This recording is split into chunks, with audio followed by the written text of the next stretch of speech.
When my kids were little, they used to love climbing on playground structures that were too big for them. And inevitably, they'd get stuck halfway up. And I'd always reach out my arms and say, "Jump, I'll catch you." And I could see some hesitation that would say they wanted to believe me, but part of them was convinced they need to figure it out on their own. Yet every time they finally leapt into my arms, they landed safely. That picture often comes back to me when I think about trusting God. Proverbs 3, verse 5 to 6 says, "Trust in the Lord with all your heart and lean not on your own understanding. In all your ways, submit to him, and he will make your path straight." So today, I just want to focus on two parts of this passage that show us why we know that we can trust God. First, it says, "Lean not on your own understanding." We love to really lean on what we know, don't we? Our education, our instincts, our life experience. But we can't put all of our weight there. Why? Because our understanding is limited. We only see part of the picture, but God sees the whole picture.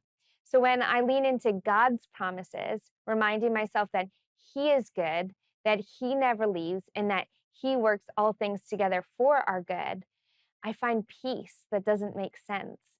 That's the kind of peace that Paul describes in Philippians 4, verse 7, a peace that passes understanding.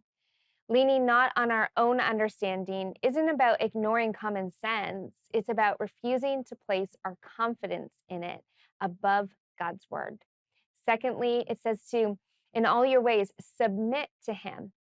Submission sometimes sounds heavy, but here it's actually an invitation to freedom.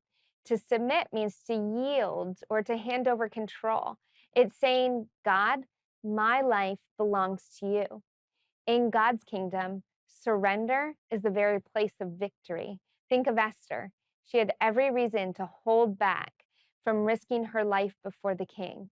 But when she said, "If I perish, I perish," she was choosing to surrender to God's greater plan. And through her act of trust, an entire nation was saved. So, why can we trust God? Because his wisdom is greater than ours, and his ways are higher than ours.